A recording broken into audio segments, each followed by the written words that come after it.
시간이 되었으면 좋겠습니다. 행복의 증명이라는 어떤 이야기가 있더라고요. 어떤 갑부가 신문에 희한한 광고를 떠가네요. 행복한 사람을 찾습니다. 자신의 삶이 행복하다고 증명하는 사람에게 100만 달러를 주겠습니다. 우와. 그러자 여기저기서 사람들이 몰려오기 시작합니다. 그러자 한 사람은 가족 사진을 탁 내밀어요. 맞아, 이게 진정 행복입니다. 오고 보니까 사랑하는 아들, 딸들이 있고 또 아름다운 아내와 이것이 무엇과 바꿀 수 있겠습니까? 이것이 진정 행복 아닙니까? 오, 행복이죠. 그러자 또 다른 사람은 명문대 학위증과 그 여러 상, 이것들을 배우면서 자기는 여기저기서 많은 걸 배워서 지금은 제가 제일 행복한 것 같다고. 또 어떤 사람은 여자가 저는 얼마나 행복한지 모릅니다. 다음 주에 결혼할 거냐. 바짝 결혼 반지 하면서 행복의 표현을 붙여놓습니다. 또한 여행가는 자기는 자유로운 삶을 살아서 여기저기 많은 곳을 가면서 그 자유가 자기의 행복입니다. 그러자 이 갑부는 아무에게도 100만 달러를 주지 않고 그가 원했던 답이 아니라고 얘기합니다. 그리고 이 갑부는 끝으로 얘기를 합니다. 정말 행복한데, 진정 행복한데 당신에게 돈이 무슨 필요가 있겠습니까? 나는 이미 모든 것을 가졌다는 것이지요. 그렇죠? 행복이라는 것은 물질적으로 될 수 있는 것이 아니겠죠. 그 행복은 내 마음이 따라서 그런 행복한 마음을 우리가 가지겠으면 좋겠습니다. 그런 행복이 어디서요? 여러분 마음속에 다 있다는 겁니다. 행복하세요? 네. 멋있으세요? 그건 아니고요.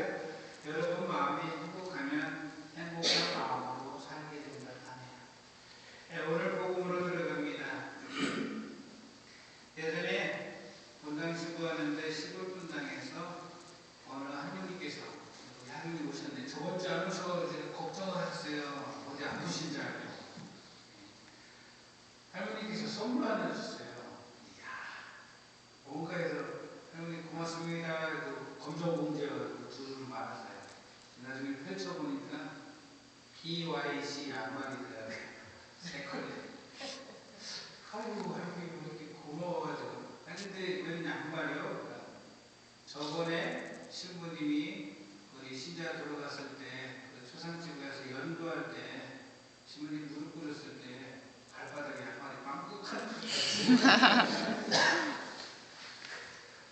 나가지고 그거 보고 안쓰러워서 아이고 신부님 양말도 없나 보다 선물을 주실 때요. 전혀 모르죠. 가끔 여러분들 그래서 양말 빵꾸나는지 안 빵꾸나는지 모르겠고 여자들은 뭐죠? 그 스타킹이 뒤에 막 올라가고 막 그러는지 혹시 모르는 경우도 있어요. 전혀 몰랐는데 다른 사람들은 나의 그런 단점을 보게 된다고 봅니다. 우리들은 많은 것을 알고 있다고 스스로 자부를 합니다.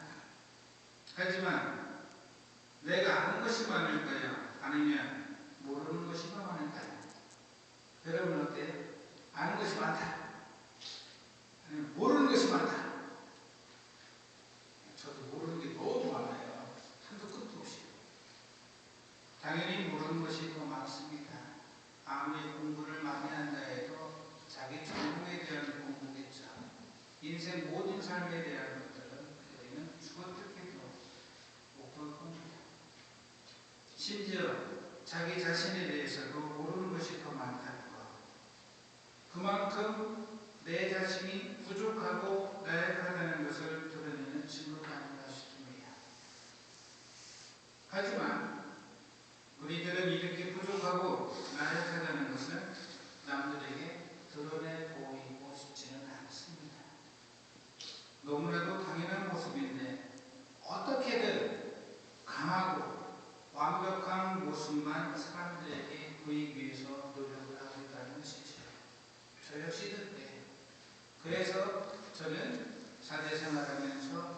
물론 사제의 품위도 간직해야 되겠지만 인간적으로 나갔을 땐 더더욱 인간적인 모습을 간직하고 싶은 것이 저의 모습입니다.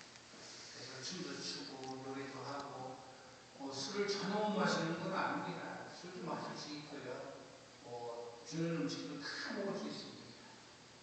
젊은이부터 어르신까지 다 함께하는 그런 자리 하다 보면 오늘은 단절이 있겠지요. 이런 모습 가운데에서 어쩌면 내가 완벽한 모습들을 간직하려고 하기 때문에 내 이웃들에게 아픔과 상처를 주게 되는 경우가 있다는 것이지요. 나의 강함, 나의 완벽함, 그거를 드러내기 위해서 나보다도 나약하고 부족한 사람을 내세워야 하기 때문이에요. 그래서 한국에는 망타라는 후회계층도 많이 생기는 것 같습니다. 그렇다면 그렇게 강하고 완벽해 보이는 나의 모습이 과연 올바른 모습인가? 되돌아보면 그것은 올바른 모습이 아니다. 평가를 합니다. 오늘 복음에서 나오는 zakhe오 이야기 우리는 너무나 잘 알고 있습니다. zakhe오 키도 요만했고 얼굴 볼품도 없고 그에게 있어서 남보다 더 나은 것은 돈이 많다는 것뿐입니다. 자기도 눈 아니고 새가 고리 업체 비슷하게 하고 돈을 뜯어내는 거였죠. 하지만 이로 인해서 많은 사람들에게 놀림거리, 왕따당하는 한 사람이었습니다.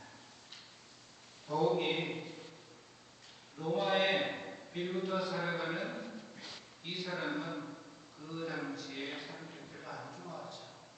우리도 어른들 여기 계시겠지만 일본과 한국에 있으면 지금은 젊은이들에도 많이 오고관계는 됐지만 옛날 분들 일본 사람들에게 막 자고하고 있을 때 뒤에 하나만 다만 zakhe오가 그런 인물 중에 하나입니다. 게다가 돈까지 현명하는 모습이 많기 때문에 어쩌면 이런 이유로 사람들은 예수님과 zakhe오의 만남을 방해를 합니다. zakhe오는 예수님을 만나고자 하는 강한 의지가 있었습니다. 꼭 보고 싶었어요. 자기는 너무 부족하고 나약하다. 누구이 나를 만날 수 있을까? 그래서 자신의 체면도 불구하고 돌무화과 나무로 올라갑니다. 이런 의지를 원인을 보이신 예수님께서는 zakhe오에게 말하죠. zakhe오야, 빨리 올라와. 오늘 내가 네 집에 방문하겠다. 이게 얼마나 너무나 행복한 모습이에요. 행복한 말씀인 거예요. 자기는 완전히 예수님을 배척당하지 않았다. 그런데 사람들은 그런 모습이 아니라 저희가 죄인의 집에 들어가 보는 것하고 추월거립니다. 비판합니다. 시기합니다. 이에 반해 zakhe오는 자기의 재산의 반을 누구에게? 가난한 사람들에게 나눠주고 혹시 횡령을 했다면 어떻게 해요? 내복주를 갚겠다고 약속을 합니다. 이 약속이 바로 사랑의 실천의 모습이라는 거죠. 과연 사람들에게 비판과 비난만 하는 것이 좋을까? 아니면 자기 자신이 뉘우쳐서 새롭게 zakhe오처럼 사랑의 실천을 움직이는 것이 좋을까? 여러분의 마음이 있을 겁니다. 누가 올바를까는 여러분 스스로가 잘 알 겁니다. 어쩌면 우리들도 어느 누구의 모습을 따라갈까? 주님을 만나고 또 주님을 따르겠다고 약속했던 우리들입니다. 그렇다면 남을 비판하기보다 내 스스로가 있는 그들의 사랑을 실천하는데 그리고 그것이 어떤 큰 보상을 받기 위한 것이 아니라 주님께 향한 내 작은 정성이라고 생각한다면 우리들의 삶 안에서는 늘 기쁨과 행복이 있다는 것이죠. 진정 행복은 바로 이럴 때 행복하지 않나라는 생각이 듭니다. 이번 한 주간 예수님께서 분명 여러분에게 말씀하십니다. 오늘 이 집에 구원이 내렸다는 말씀이 이제 오늘 여러분 마음에 구원의 문이 열렸다고 그 구원의 문으로 다가가는 우리들은 한 주간 어떻게 보낼지 기쁘게 보낼지 또 짜증내서 보낼지 그건 누구에게 달렸다고요? 저요? 여러분 각자에게 달렸습니다. 어떻게 한 주간 또 어떻게 보낼 건지 잘 보내실 거예요? 네. 근데 꼭 싸우시는 것 같아요. 추워서 그런가? 그래요. 옆 사람 한번 보고 가족 한번 보고 이번 한 주간 눈빛 교환하세요. 눈빛 교환. 네, 이번 한 주간은 기쁘고 행복한 마음으로 한 주를 보내겠다는 눈빛 교환. 하나, 둘, 셋. 눈빛 교환인데 눈빛이 그냥 어떻게 해요? 그래서 그런 모습으로 한 주간 보내서